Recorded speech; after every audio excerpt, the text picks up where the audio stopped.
At 16, when most athletes are still being told to wait their turn, Alysa Liu had already done almost everything American figure skating could ask of her. National titles, triple axels, headlines, sponsorship whispers, cameras following her into rinks before sunrise. And then she quit. No torn ligament, no scandal, no dramatic fall. She just stopped. That decision didn't look brave at the time. It looked expensive, because behind her was a father who had reportedly invested between $500,000 and $1 million into her career. Private ice time in Oakland, flights across the country, custom dresses that cost more than some used cars, coaches, choreography, sports psychologists, years of it. When you know someone spent that kind of money believing in you, walking away doesn't feel rebellious. It feels like breaking a contract that was never written down. In April 2022, she posted the retirement announcement quietly. No grand speech, just a message. She had just finished 7th at the Beijing Olympics and taken bronze at Worlds. For most skaters, that would have been the beginning of something bigger. For her, it felt like the end of something that had already taken too much. Later, in interviews, she admitted that skating often felt like her father's business, not hers. That sentence matters more than any medal. When a child becomes a prodigy at 13, applause replaces normal childhood. School dances become training sessions. Weekends become flights. Joy becomes responsibility. It doesn't look harsh from the outside, it looks impressive. But nothing about elite skating is casual. The body is monitored, weight is discussed, rotations are dissected frame by frame. One under-rotated jump becomes a national debate. At that level, talent is never enough. It has to be maintained like an investment portfolio, so she stepped off the ice. For nearly 2 years, she did what high-level athletes rarely allow themselves to do. Nothing competitive. She traveled, hiked to Everest Base Camp, enrolled at UCLA, went on road trips without posting every mile, woke up without a 5 a.m. practice alarm. And here's the detail people gloss over. For a long time, she did not miss skating. That says more about burnout than any statistic. Some retirements are forced. This one was chosen. And chosen retirement hits differently. There's no injury to blame, no villain, just exhaustion and relief. Then something small happened. Early 2024, a casual ski trip. No pressure, no judges, just speed and snow. She later said the adrenaline felt familiar. Her body recognized something before her mind did. Control, edge, risk. She went back to the rink just to see, according to interviews at the time, not to plan a comeback, just to test a feeling. That distinction is important, because athletes who return out of fear rarely last. Athletes who return out of curiosity sometimes change everything. The first sessions weren't glorious. Rust showed. Timing was off, but something else was different too. She chose her music, adjusted her schedule, pulled back when she felt overworked. There was no machine running her. When she officially returned to competition in late 2024, it surprised people. When she won the World Championship in 2025, it stunned them. And then Milan, February 19, 2026. Free skate night, 3rd place going in. Not the favorite, not the headline. She skated clean. 7 triples. A sharp triple Lutz triple toe combination. Judges leaned forward. Cameras zoomed in. The smile at the end didn't look rehearsed. 2 gold medals by the end of the games. 1 individual, 1 team. The first American woman in 24 years to do it. Now the conversation shifts to money. It always does. Before Milan, estimates placed her net worth around $500,000. Modest by celebrity standards, especially considering what had been spent to build her. But Olympic gold changes math quickly. The U.S. Olympic Committee awards roughly $37,500 per gold medal. She earned that twice. Endorsements with Nike, Samsung, and Gillette Venus were already in place. Those contracts won't look the same after Milan. Still, the bigger question isn't how much she's worth today. It's what it cost to get there. Because if you strip away the medals and the headlines, Alysa Liu's financial story isn't about sudden wealth. It's about a talent that nearly collapsed under pressure, walked away, and only grew when it finally belonged to her. Money came after that, not before. After Milan, The numbers started flying around before the Olympic flame was even out. Estimated net worth, about $500,000. To most people, that sounds almost ridiculous. 2 Olympic gold medals, world attention, headline status. And yet the number still looks small next to the myth we all carry about Olympic money. The truth is, figure skating has never paid like the NBA or the NFL. The ice itself doesn't make you rich. The business built around the ice does, and this is where Alysa Liu's story gets sharper. Her father's reported spending somewhere between $500,000 and $1 million over a decade is usually framed as sacrifice. After the medals, people started calling it an investment, like there was always a guaranteed return waiting at the end. That version is tidy. It also ignores the years where there was no guarantee of anything. No promise of a medal, no promise of a career that would last long enough to justify the cost. Before the 2026 Games, Alysa already had endorsement relationships tied to her name. Brands like Nike, Samsung, and Gillette Venus had been linked to her publicly, and those deals were built on potential. She was young, marketable, and unusually gifted. But she wasn't an Olympic champion yet. Brands will pay for potential, sure, but they pay a different kind of money for confirmation. That's why the night of February 19, 2026 matters beyond the podium photos. She entered the free skate sitting in third after the short program, not the obvious favorite, not the safe bet. That difference is not just sport, it's leverage. She delivered a clean free skate, 7 triple jumps, a sharp triple Lutz triple toe combination, a performance that didn't feel desperate. It felt owned. Her total score surged her to the top. Then the team gold followed. 2 medals. 2 moments that brands can replay forever. There is also immediate prize money. Under the US Olympic and Paralympic Committee's Operation Gold program, a gold medal earns roughly $37,500.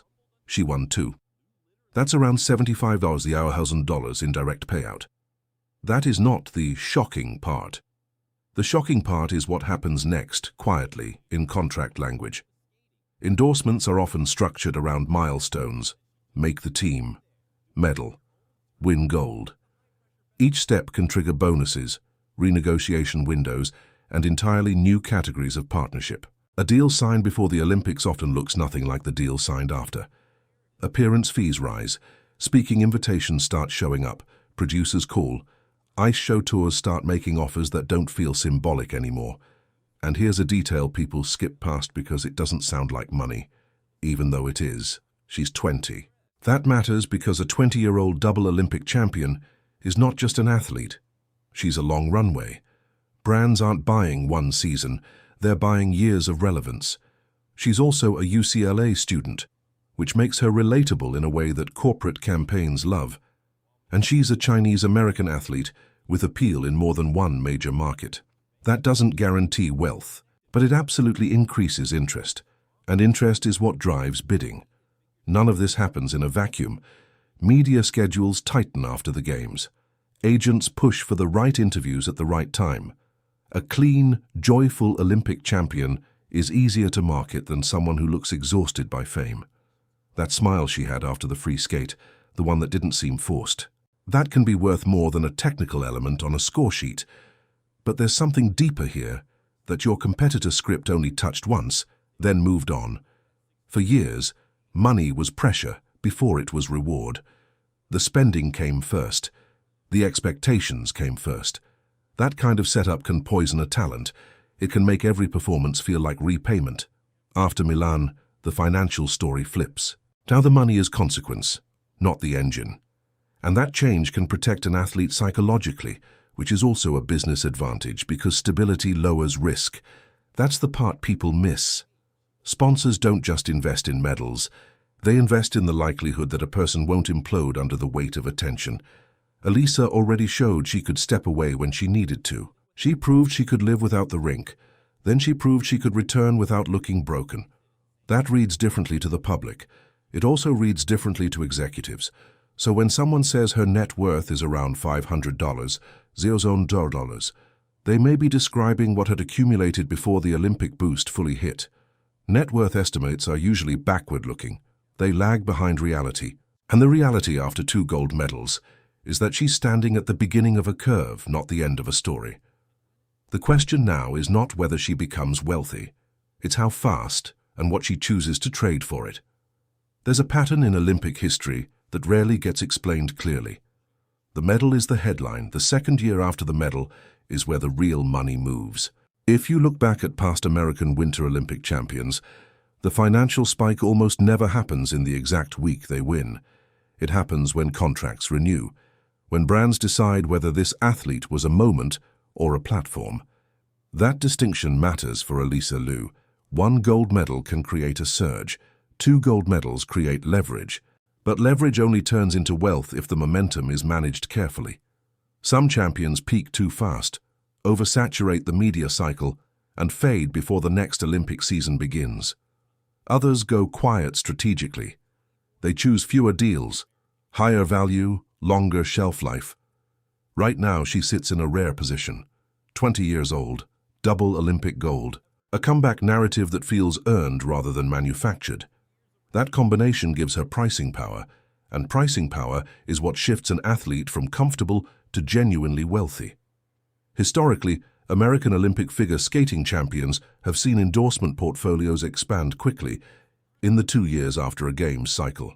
Ice show contracts can move into 7 figures depending on tour length and exclusivity. Corporate speaking engagements often climb into high 5 or low 6 figures per appearance for athletes with broad appeal. National ad campaigns push annual earnings beyond competition prize money entirely, but this is where the story stops being simple. Because money in Olympic sports is uneven, it depends on personality, timing, cultural mood, and the discipline to not say yes to everything. In 2026, the sports marketing environment is different than it was 20 years ago. Social media metrics matter almost as much as medals. Audience engagement is monetized directly now. A clean, positive Olympic champion with strong online presence can negotiate digital campaigns separate from traditional TV spots. That expands income streams beyond old-school endorsement logic. Alysa already had partnerships before Milan. After Milan, those deals are likely revisited. Performance bonuses activate. Renewal discussions shift tone.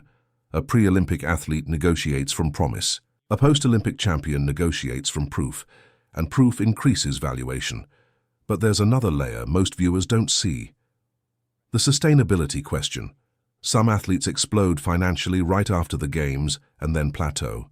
Others build slower, but compound over time. Compounding happens when reputation stays intact.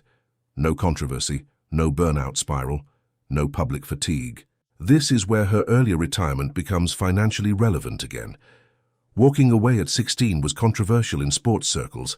Analysts debated it. Some called it premature. Others saw it as emotional survival. But from a long-term brand perspective, that pause did something unusual. It made her narrative multidimensional. She is not just the prodigy. She is the prodigy who left and came back on her own terms.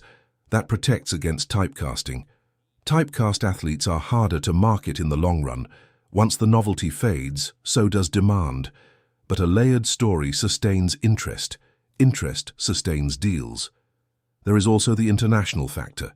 A Chinese-American Olympic champion carries cross-market potential.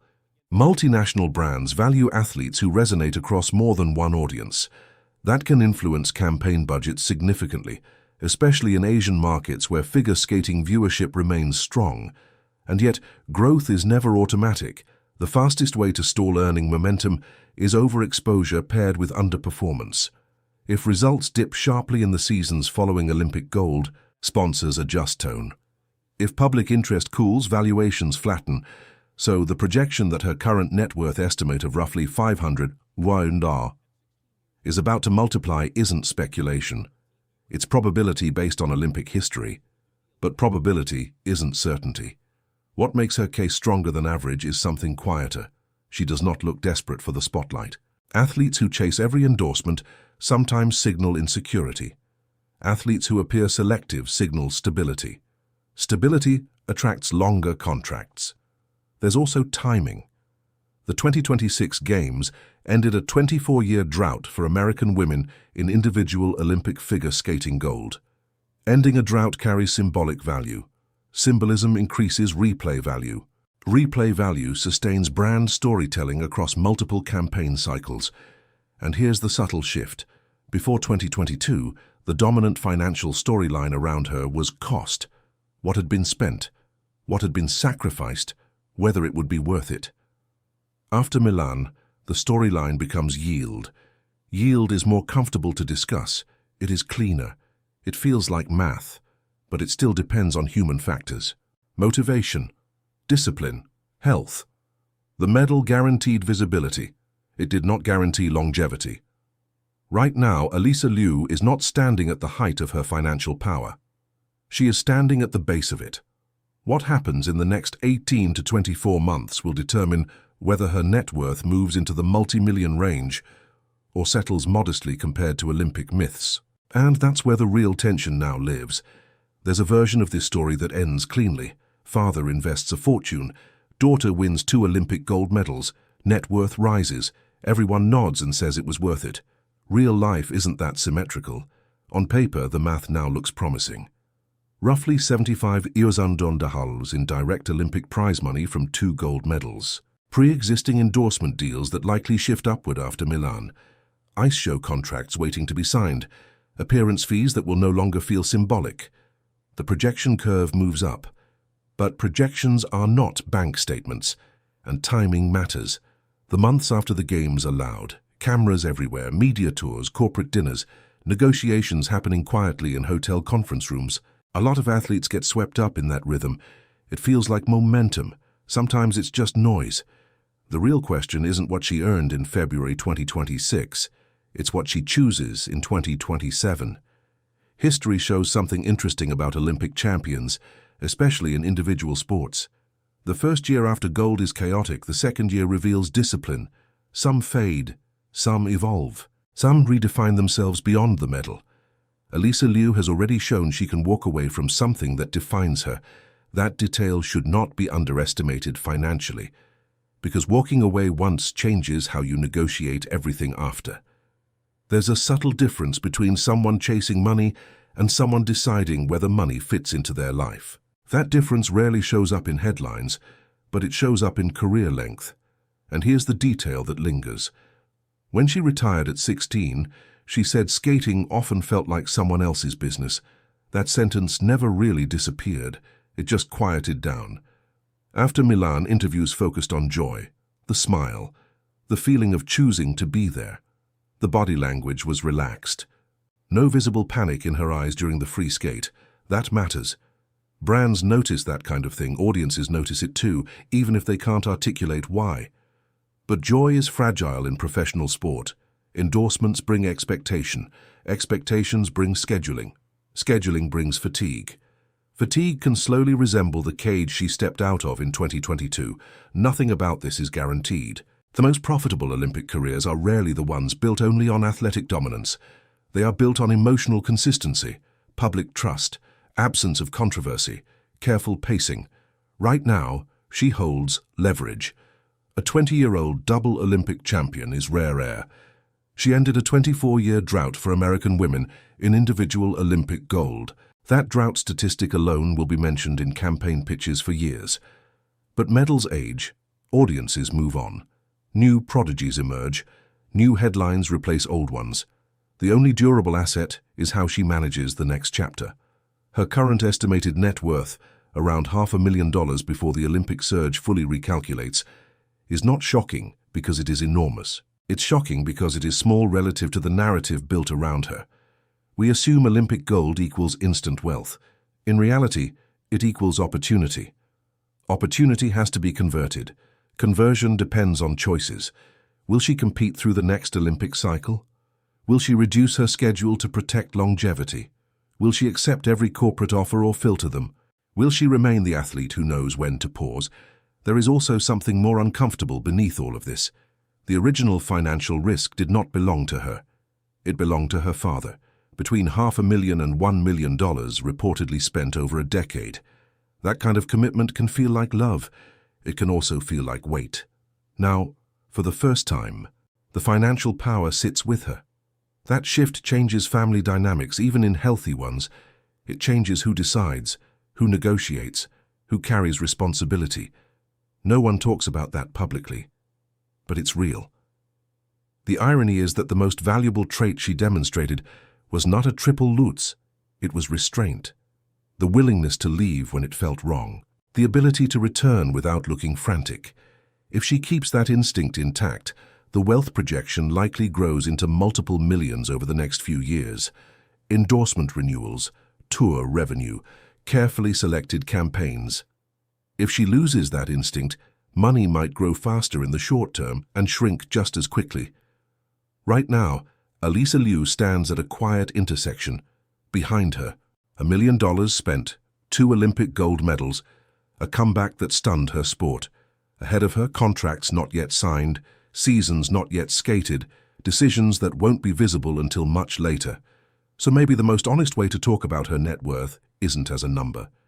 It's as a turning point. The medals are fixed, the money is fluid, and the next move belongs entirely to her.